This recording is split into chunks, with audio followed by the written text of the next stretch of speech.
Assalamualaikum warahmatullahi wabarakatuh. Baiklah, perkenalkan saya Deviliana dengan NIM 2011087 dari kelas P3C. Di sini saya ingin memaparkan materi 1 sampai materi 7 dari mata kuliah Psikologi Agama yang diampu oleh Ibu Puri Handayani. Materi pertama yaitu tentunya kita harus tahu dulu tentang psikologi agama. Nah, apa sih psikologi agama itu? Nah, psikologi agama adalah sebuah cabang dari psikologi yang mempelajari dinamika kejiwaan individu dalam konteksnya sebagai manusia yang menjalankan agama atau dalam bentuk keyakinan maupun ritual peribadahan dan kehidupan sosial beragam. Nah, psikologi agama juga mempelajari perkembangan keagamaan di setiap fase kehidupan, mulai dari anak-anak, kemudian remaja, kemudian dewasa, sampai lanjut usia, dan mengkaji pengaruh agama terhadap kehidupan individu, terutama mental dan kesehatan jiwa. Nah, psikologi agama hanya mempelajari dan meneliti fungsi-fungsi psikis yang terpancar dalam perilaku yang berkaitan dengan kesadaran dan pengalaman agama manusia. Nah, akan tetapi tak termasuk di dalamnya unsur-unsur keyakinan yang bersifat abstrak atau gaib seperti tentang Tuhan, surga, kemudian neraka, kebenaran suatu agama, kebenaran kitab suci, dan lainnya yang tak mungkin teruji secara empiris. Nah, secara detail ruang lingkup psikologi agama itu dibagi menjadi 4 bagian, yaitu yang pertama berbagai jenis emosi yang menjalar di luar kesadaran yang turut menyertai kehidupan beragama. Yang kedua, perasaan dan pengalaman seseorang secara individual terhadap Tuhannya.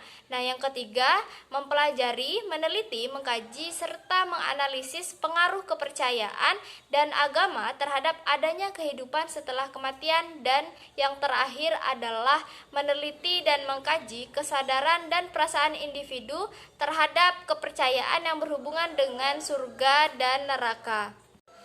Baiklah, lanjut kepada materi yang kedua, yaitu tentang sejarah psikologi agama. Nah, sejarah Barat menunjukkan bahwa psikologi agama telah muncul di Barat sejak abad 19.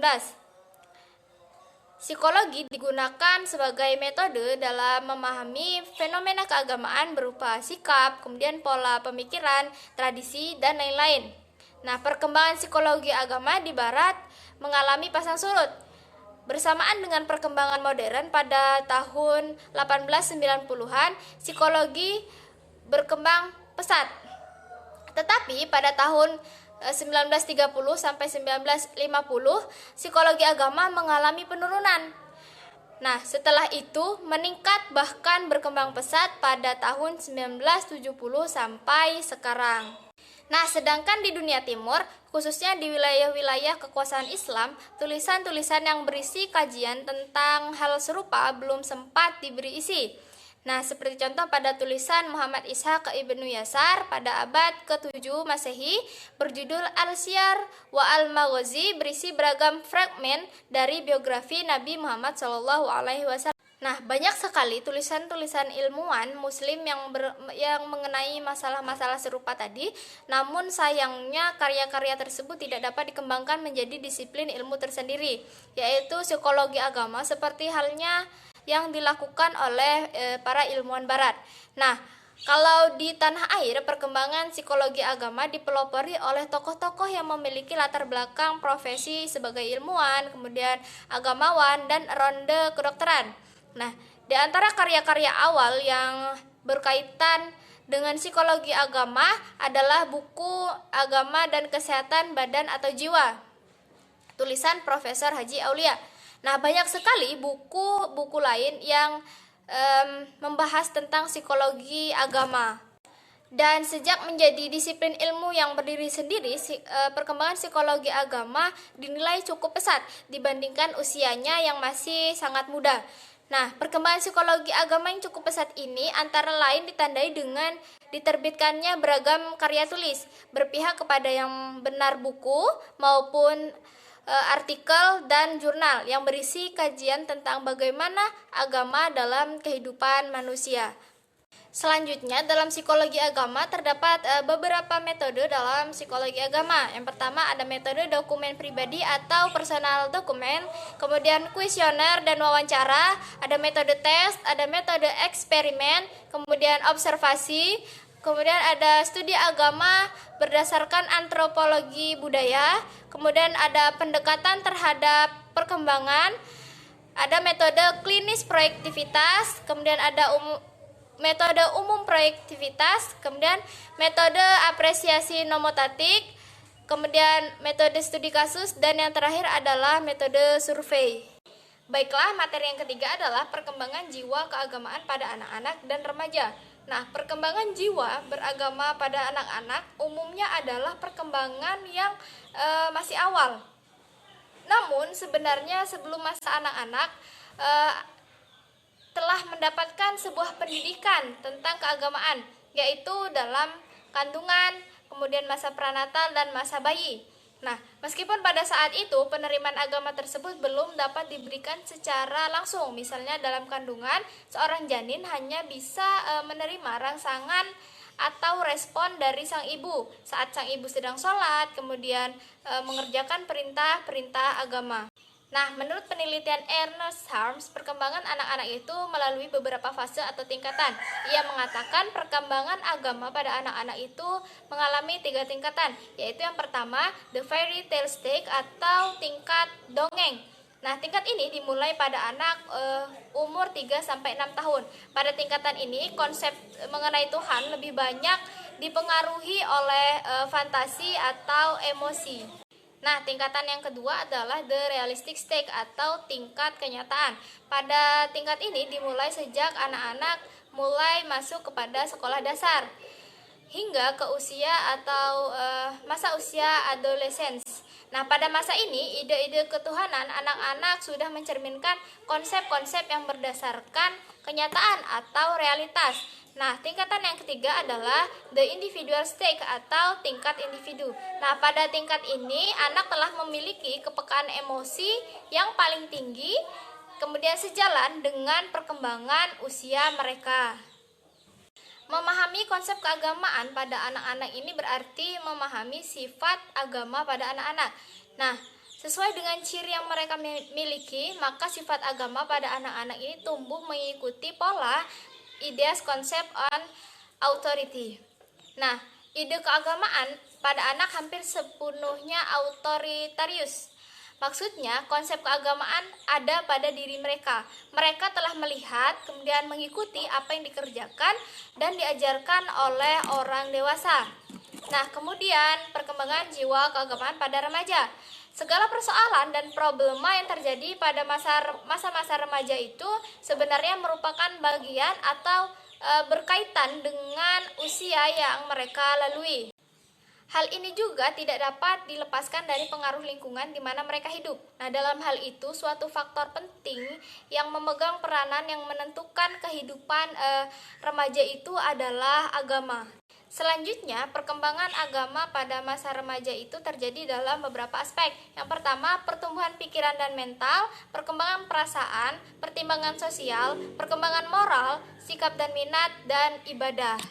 Dan ada juga terdapat 4 sikap beragama yang dialami remaja. Yang pertama, percaya ikut-ikutan. Yang kedua, percaya dengan kesadaran. Yang ketiga, kebimbangan beragama. Dan yang keempat adalah tidak percaya.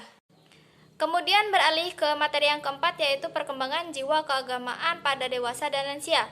Nah, apa dewasa dan lansia itu?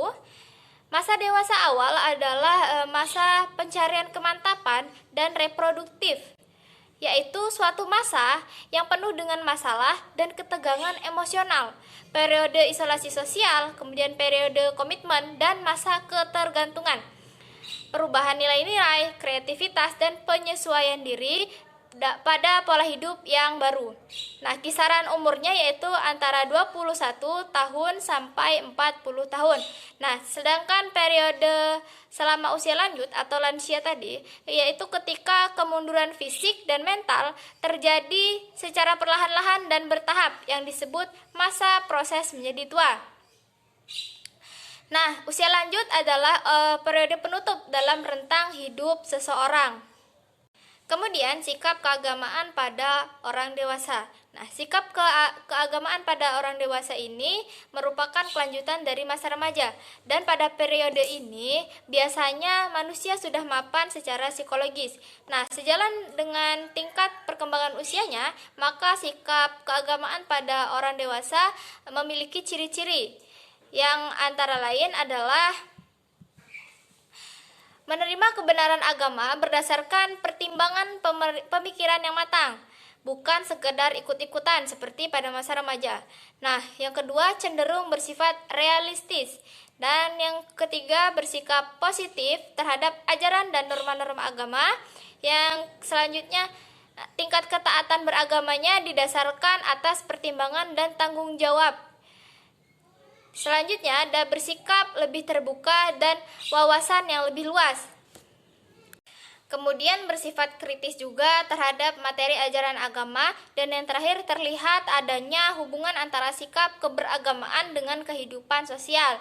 Nah, kemudian ada juga ciri-ciri keagamaan pada usia lanjut atau lansia. Yang pertama adalah kehidupan keagamaan pada manusia lanjut usia sudah mencapai tingkat pemanfaatan. Yang kedua, meningkatkan kecenderungan menerima pendapat keagamaan. Selanjutnya ada mulai muncul pengakuan terhadap realitas tentang kehidupan akhirat secara lebih sungguh-sungguh. Nah, yang selanjutnya sikap keagamaan cenderung mengarah kepada kebutuhan saling cinta antar sesama manusia serta sifat-sifat luhur. Nah, yang selanjutnya ada timbul rasa takut pada kematian. Dan yang terakhir, perasaan takut pada kematian tersebut berdampak pada peningkatan pembentukan sikap keagamaan. Baik, beralih kepada materi yang kelima, yaitu pengaruh budaya terhadap jiwa keagamaan. Nah, kebudayaan ini adalah hasil daya cipta manusia dengan menggunakan dan mengerahkan segenap potensi batin yang dimilikinya. Nah, di mana di dalam kebudayaan tersebut terdapat pengetahuan, kemudian keyakinan, seni, moral, adat istiadat sebagai aspek-aspek dari kebudayaan itu sendiri.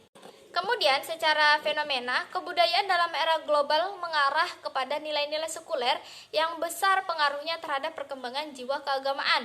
Nah, meskipun dalam sisi-sisi tertentu, kehidupan tradisi keagamaan ini tampak meningkat dalam kesemarakannya. Namun, dalam kehidupan masyarakat global yang cenderung sekuler, barangkali akan ada pengaruhnya terhadap pertumbuhan jiwa keagamaannya. Nah, dalam situasi seperti itu, bisa saja terjadi dua kemungkinan. Yang pertama, mereka yang tidak ikut serta larut dalam pengaguman yang berlebihan terhadap rekayasa teknologi dan tetap berpegang teguh pada nilai-nilai keagamaan, kemungkinan akan lebih meyakini kebenaran agama. Nah, yang kedua, golongan yang longgar dari nilai-nilai ajaran agama akan mengalami kekosongan jiwa. Nah, golongan ini akan sulit menentukan pilihan guna menenteramkan gejolak dalam jiwanya. Nah, kemudian bagaimana hubungan budaya dengan tradisi keagamaan? Nah, dalam suatu masyarakat yang warganya terdiri atas pemeluk agama, maka secara umum pranata keagamaan menjadi salah satu pranata kebudayaan yang ada di masyarakat tersebut. Dalam konteks seperti ini, terlihat hubungan antara tradisi keagamaan dengan kebudayaan masyarakat tersebut. Bila kebudayaan sebagai pedoman bagi kehidupan masyarakat, maka dalam masyarakat pemeluk agama, perangkat-perangkat yang berlaku umum dan menyeluruh sebagai norma-norma kehidupan akan cenderung mengandung muatan keagamaan. Nah, ada juga hubungan antara tradisi keagamaan dengan sikap keagamaan. Nah, tradisi keagamaan dan sikap keagamaan ini saling mempengaruhi. Sikap keagamaan mendukung terbentuknya pada tradisi keagamaan. Nah, sedangkan tradisi keagamaan sebagai lingkungan kehidupan turut memberi nilai-nilai, kemudian norma-norma, pola tingkah laku keagamaan kepada seseorang. Nah, dengan demikian, tradisi keagamaan memberi pengaruh dalam membentuk pengalaman dan kesadaran agama sehingga terbentuk dalam sikap keagamaan pada diri seseorang yang hidup dalam lingkungan tradisi keagamaan tertentu. Kemudian globalisasi juga berpengaruh terhadap sikap keagamaan. Nah, dalam kaitannya dengan jiwa keagamaan, barangkali dampak globalisasi itu dapat dilihat melalui hubungannya dengan perbuatan sikap. Nah, melalui teori yang dikemukakan oleh Osgood dan Tannenbaum, perubahan sikap akan terjadi jika terjadi persamaan persepsi pada diri seseorang atau masyarakat terhadap sesuatu. Hal ini berarti bahwa apabila pengaruh globalisasi dengan segala muatannya dinilai baik oleh individu maupun masyarakat, maka mereka akan menerimanya. Namun, kemajuan iptek terutama dalam bidang transportasi dan komunikasi serta terjadinya lintas budaya, kondisi ini mendukung terciptanya berbagai kemudahan dalam hidup manusia yang menjadikan dunia semakin transparan.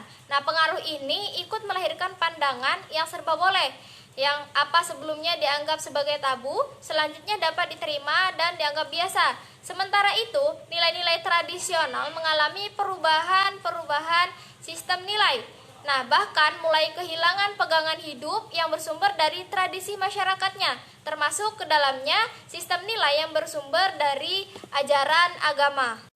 Baik, selesai pada materi 5, beralih kepada materi 6, yaitu tentang pengaruh pendidikan terhadap jiwa keagamaan, bentuk-bentuk pendidikan, yaitu pendidikan keluarga, lembaga, dan masyarakat terhadap pembentukan jiwa keagamaan, dan hubungan masalah sosial dengan agama. Nah, sebelumnya kita harus tahu dulu, pendidikan itu kan adalah suatu aktivitas untuk mengembangkan seluruh aspek kepribadian manusia yang berjalan seumur hidup. Pendidikan agama memang mempunyai peranan yang sangat penting bagi manusia. Oleh karena itu, pendidikan agama Islam adalah sebuah upaya nyata yang akan mengantarkan umat Islam kepada perkembangan rasa agama. Dan perkembangan agama juga adalah bentuk pendidikan nilai. Karena itu, maksimal atau tidaknya pendidikan agama tergantung dari faktor yang memotivasi untuk memahami nilai agama. Semakin suasana pendidikan agama membuat betah, maka perkembangan jiwa keagamaannya akan dapat tumbuh dengan optimal. Nah, jiwa keagamaan ini juga akan tumbuh bersama dengan suasana lingkungan sekitarnya. Nah, apabila jiwa keagamaan telah tumbuh, maka akan terbentuk sikap keagamaan yang termanifestasikan dalam kehidupan sehari-harinya. Meskipun para ahli belum memiliki kesepakatan tentang asal-usul jiwa keagamaan pada manusia, namun pada umumnya mereka mengakui peran pendidikan dalam menanamkan rasa dan sikap keberagamaan pada manusia. Nah, dengan kata lain, pendidikan dinilai memiliki peran yang sangat penting dalam upaya menanamkan rasa keagamaan pada seorang anak. Nah, kemudian melalui pendidikan pula lah dilakukan pembentukan keagamaan tersebut. Nah, selanjutnya ada bentuk-bentuk pendidikan, yaitu pendidikan keluarga, lembaga, dan masyarakat terhadap pembentukan jiwa keagamaan. Nah, yang pertama pendidikan keluarga. Pendidikan keluarga yaitu merupakan pendidikan dasar bagi pembentukan jiwa keagamaan seseorang. Maka, tak mengherankan jika Rasul menekankan tanggung jawab itu pada kedua orang tua. Menurut Rasulullah SAW, fungsi dan peran orang tua bahkan mampu untuk membentuk arah keyakinan anak-anak mereka. Menurut beliau, setiap bayi yang dilahirkan itu sudah memiliki potensi untuk beragama. Namun, bentuk keyakinan agama yang akan dianut anak sepenuhnya tergantung dari bimbingan, pemeliharaan, dan pengaruh kedua orang tua mereka. Dan juga orang tua beserta keluarga itu merupakan lapangan pendidikan yang pertama. Nah, apalagi ayah dan ibu itu adalah pendidik kodrati. Mereka pendidik bagi anak-anaknya karena mereka secara kodrat ibu dan bapak diberikan anugerah oleh Allah berupa naluri orang tua. Nah, karena naluri inilah timbul rasa kasih sayang para orang tua kepada anak-anak mereka. Nah, hingga secara moral keduanya ini merasa terbeban tanggung jawab untuk memelihara, kemudian mengawasi, melindungi, serta membimbing keturunan mereka. Nah, oleh karenanya kebiasaan yang dimiliki anak-anak sebagian besar terbentuk oleh pendidikan keluarga sejak dari bangun tidur hingga akan tidur kembali. Anak-anak ini akan menerima pengaruh dan pendidikan dari keluarga. Nah, anak-anak akan menyerap apa yang dilakukan oleh orang tua. Apa yang dilakukan oleh orang tua ini akan menjadi bahan identifikasi diri anak terhadap orang tuanya. Kemudian terjadi proses imitasi perilaku karena sekedar peniruan saja ataupun diiringi oleh keinginan untuk menjadi seperti orang tuanya. Nah, karena proses imitasi ini terus-menerus, maka perilaku keagamaan orang tua terinternalisasi dalam diri anak. Kemudian ada beberapa tanggung jawab atau beban orang tua dalam pendidikan agama anaknya. Yang pertama seperti memelihara dan membesarkan anak, kemudian melindungi dan mengayomi, memberikan pengajaran dalam arti yang luas, dan membahagiakan anak dunia maupun akhirat sesuai dengan ajaran Islam. Selanjutnya ada pendidikan kelembagaan. Pendidikan agama di lembaga pendidikan, baik pendidikan formal maupun non-formal, akan memberi pengaruh pada pembentukan jiwa keagamaan pada anak. Nah, namun demikian, besar kecil pengaruhnya ini sangat tergantung pada berbagai faktor yang dapat memotivasi anak untuk memahami nilai-nilai agama. Sebab nilai pendidikan agama pada hakikatnya ini merupakan pendidikan nilai. Oleh karena itu, pendidikan agama di lembaga ini lebih dititik beratkan pada bagaimana membentuk kebiasaan yang selaras dengan tuntunan agama pada lembaga pendidikan. Nah, dalam pendidikan kelembagaan ini kan ada yang namanya sekolah. Nah, fungsi sekolah itu dalam kaitannya dengan pembentukan jiwa keagamaan pada anak antara lain sebagai pelanjut pendidikan agama di keluarga, yakni anak akan mendapatkan pendidikan lebih lanjut yang belum didapatkannya dalam pendidikan keluarga. Dalam kata lain, pendidikan kelembagaan ini adalah pembantu keluarga dalam mendidik anak. Nah, selanjutnya ada pendidikan di masyarakat. Nah, fakta menunjukkan bahwa lingkungan sekitar itu mempengaruhi perkembangan jiwa keagamaan pada diri anak. Hal ini dapat dikarenakan jika pertumbuhan fisik akan berhenti saat anak mencapai usia tertentu, namun pertumbuhan psikis tidak demikian. Pertumbuhan psikis itu akan berlangsung seumur hidup. Nah, hal ini menunjukkan bahwa pendidikan di sekolah hanya berlangsung saat tertentu saja, sedangkan pendidikan di masyarakat berlangsung seumur hidup. Maka dari itu, pendidikan di lingkungan masyarakat memberikan kontribusi dalam rangka membentuk jiwa keagamaan pada diri anak. Nah, bagian selanjutnya ada hubungan masalah sosial dengan agama. Nah, agama itu kan adalah sebagai pembatas atau aturan bagaimana masyarakat itu berperilaku atau bagaimana seharusnya masyarakat itu bersikap. Nah, jika ada masalah sosial, maka agama akan memberikan solusinya. Kemudian lanjut kepada materi ketujuh, yaitu tentang kepribadian. Nah, apa sih pengertian dari kepribadian itu? Kepribadian ini adalah organisasi dinamis dalam individu sebagai sistem psikofisis yang menentukan cara yang khas dalam menentukan diri terhadap lingkungan. Ada beberapa ciri-ciri kepribadian. Yang pertama, pada kepribadian yang sehat, yaitu seperti mampu menilai diri sendiri secara realistik. Kemudian mampu menilai diri apa adanya tentang kelebihan dan kekurangannya secara fisik maupun pengetahuan, keterampilan, dan sebagainya. Nah, pada kepribadian yang tidak sehat, itu seperti mudah marah atau tersinggung, kemudian menunjukkan kekhawatiran dan kecemasan, sering merasa tertekan, stres ataupun depresi. Nah, kemudian ada beberapa aspek kepribadian. Yang pertama, karakter, yang kedua, sikap, yang ketiga, stabilitas emosi, yang keempat, responsibilitas, dan yang kelima adalah sosiabilitas. Kemudian kita membahas tentang pengertian sikap keagamaan. Nah, sikap keagamaan ini merupakan suatu keadaan yang ada dalam diri seseorang yang mendorong untuk bertingkah laku sesuai kadar ketaatannya terhadap agama. Nah, sikap keagamaan ini terbentuk oleh dua faktor. Yang pertama, faktor intern, yang kedua, faktor ekstern. Nah, faktor intern ini yang berpengaruh terhadap perkembangan kejiwaan keagamaan, yang antara lain adalah faktor hereditas, yaitu jiwa keagamaan seseorang itu bukan secara langsung sebagai faktor bawaan turun-menurun yang diwariskan, melainkan terbentuk dari unsur kejiwaan. Kemudian ada tingkat usia, yaitu hubungan antara perkembangan usia dengan perkembangan jiwa, kepribadian, dan kondisi kejiwaan seseorang. Dan sedangkan faktor ekstern yang dinilai berpengaruh dalam perkembangan jiwa keagamaan itu dinilai dari lingkungan. Nah, di mana lingkungan tersebut itu terjadi menjadi 3, yaitu lingkungan keluarga, kemudian lingkungan institusional atau lingkungan kelembagaan. Yang ketiga, lingkungan di masyarakat, seperti yang sudah saya jelaskan pada materi yang sebelumnya.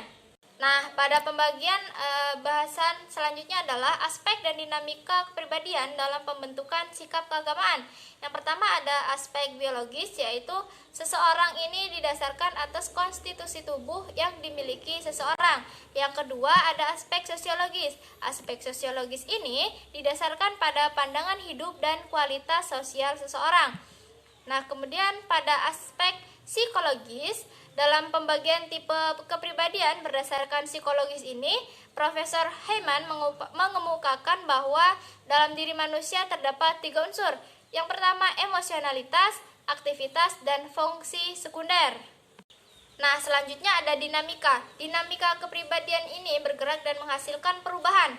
Kepribadian manusia juga akan mengalami dinamika yang unsur-unsur di dalamnya ini secara aktif berperan dalam mempengaruhi aktivitas seseorang. Nah, unsur-unsur tersebut adalah yang pertama ada energi rohaniah yang berfungsi sebagai pengatur aktivitas rohani seperti berpikir, mengingat, mengamati, dan yang kedua naluri yang berfungsi sebagai pengatur kebutuhan primer seperti makan, minum, dan seks. Nah, yang ketiga ada ego yang berfungsi untuk meredakan ketegangan dalam diri dengan cara melakukan aktivitas penyesuaian.